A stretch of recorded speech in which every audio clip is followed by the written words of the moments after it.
നമുക്കൊരു ക്വസ്റ്റ്യൻ തന്നിട്ടുണ്ട്. Solve the following equations. 2x minus 3y equal to 3, 4x minus y equal to 11 using matrices. Okay,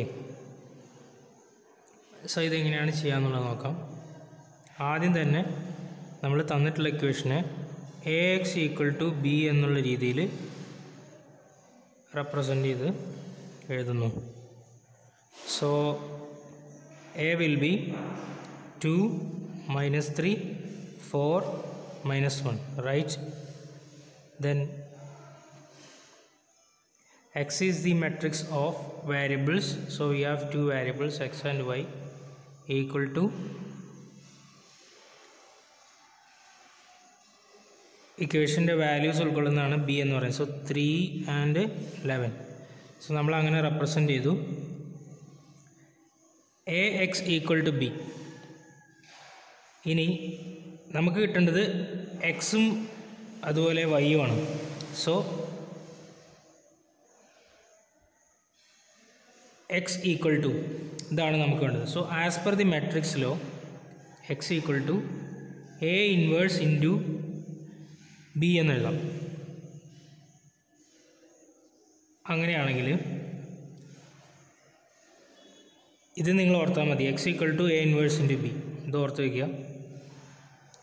so അങ്ങനെയാണെങ്കിൽ നമുക്ക് ഇവിടെ രണ്ട് കാര്യങ്ങളാണ് കണ്ടുപിടിക്കേണ്ടത്. തന്നിട്ടുള്ള A എന്ന് പറയുന്ന മെട്രിക്സിൻ്റെ ഇൻവേഴ്സും അതുപോലെ ആ ഇൻവേഴ്സിനെ നമ്മൾ B കൊണ്ട് മൾട്ടിപ്ലൈ ചെയ്ത് കഴിഞ്ഞാൽ കിട്ടുന്ന ഫൈനൽ മെട്രിക്സിൽ നമുക്ക് എക്സിൻ്റെയും വൈൻ്റെയും വാല്യൂ കിട്ടും. ഓക്കെ, സോ നമുക്ക് ആദ്യം A ഇൻവേഴ്സ് കാണാം. A ഇൻവേഴ്സ് എന്ന് പറഞ്ഞാൽ നമുക്കറിയാം adjoint A by determinant A ആണ്, right? So adjoint A by determinant A ആണ്. സോ ഡിറ്റർമിനൻ്റ് A ആദ്യം കാണാം. ഡിറ്റർമിനൻ്റ് A ആണിത്. സോ ഡിറ്റർമിനൻ്റ് A എന്ന് പറയുന്നത് നമുക്കറിയാം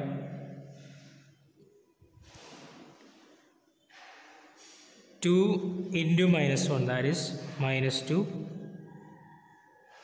Then 4 into minus 3, that is minus 12. So minus 2 minus minus 12, that is minus 2 plus 12.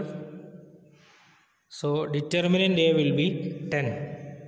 So നമുക്ക് determinant A കിട്ടി. ഇനി അഡ്ജോയിൻ്റ് A ആണ് കാണുന്നത്. നമുക്കറിയാം അഡ്ജോയിൻ്റ് കാണുന്നത് കോഫാക്ടർ മെട്രിക്സിൻ്റെ ട്രാൻസ്പോസ് എടുത്തുകൊണ്ടാണ്. സോ നമുക്ക് ആദ്യം കോഫാക്ടേഴ്സ് നോക്കാം. Cofactors are alpha 1 1, that is minus 1 all raised to 2 into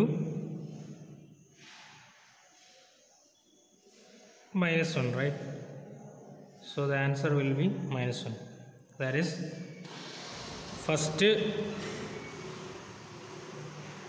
റോയിലെ first element ആണ് A11 എന്ന് പറയുന്നത്. സോ അതിൻ്റെ കോഫാക്ടർ എന്ന് പറയുമ്പോൾ നമ്മൾ അത് ഉൾപ്പെടുന്ന റോയും കോളും ഒഴിവാക്കി കഴിഞ്ഞാൽ ബാക്കി നമുക്ക് കിട്ടാൻ -1 ആണ്, റൈറ്റ്? സോ ആൽഫ 11 കിട്ടി. ഇനി alpha 12, that is -1 all raised to 3 into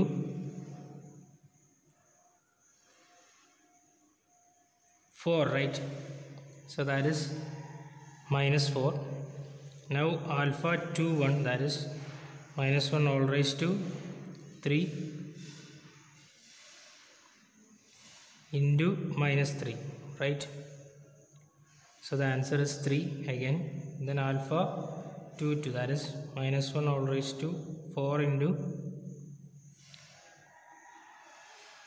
2. So the answer is 2. So നമുക്ക് കോഫാക്ടർ മെട്രിക്സ് കിട്ടി. സോ കോഫാക്ടർ മെട്രിക്സ് എന്ന് പറയുന്നത് ഇതിനെ ഒരു മെട്രിക്സ് ഫോമിൽ എഴുതി കഴിഞ്ഞാൽ നമുക്കറിയാം -1 -4 then 3 2. ഇനി ഈ മെട്രിക്സിൻ്റെ ട്രാൻസ്പോസ് എടുത്തു കഴിഞ്ഞാൽ നമുക്ക് adjoint കിട്ടും, right?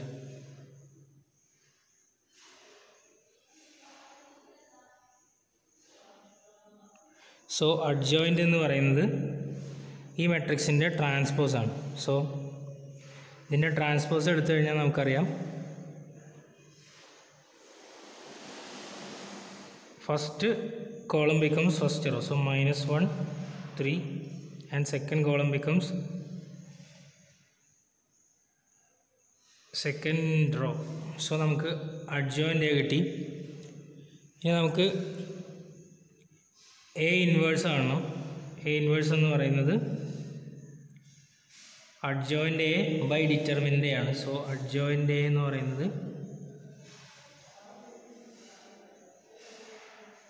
-1 3 -4 2 divided by determinant A എന്ന് പറയുന്നത് 10 ആണ്.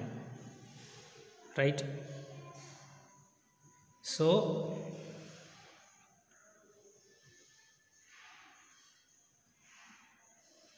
അത് കിട്ടിക്കഴിഞ്ഞു. ഇനി നമുക്ക് എക്സ് എന്ന് പറയുന്നത് കിട്ടണമെങ്കിൽ A ഇൻവേഴ്സ് ഇൻറ്റു ബി ആണ്. റൈറ്റ്. സോ ഈ തന്നിട്ടുള്ള മെട്രിക്സിനെ ഈ A ഇൻവേഴ്സ് നമ്മൾ ബി കൊണ്ട് മൾട്ടിപ്ലൈ ചെയ്യണം. ദാറ്റ് ഈസ് ഇതിനെ 1/10 എന്ന് എഴുതിയാലും കുഴപ്പമില്ല. -1 3 -4 2 ഇൻറ്റു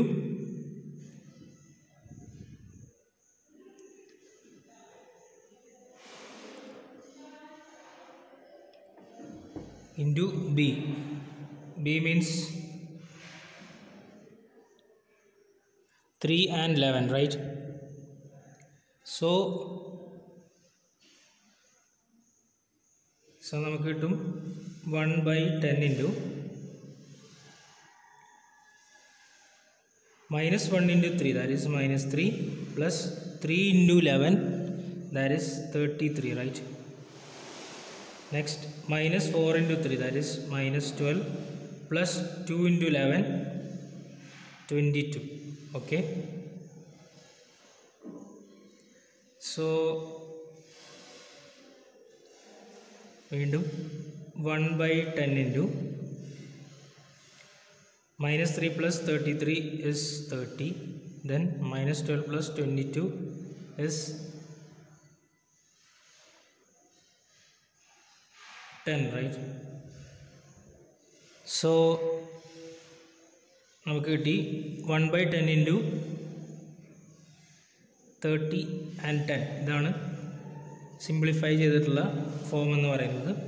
സോ ഇതിനെ നമുക്ക് വേണമെങ്കിൽ ഉള്ളിലോട്ട് മൾട്ടിപ്ലൈ ചെയ്യാം. 1/10 into 30 എന്ന് പറഞ്ഞാൽ 30/10, then again 10/10. Okay, so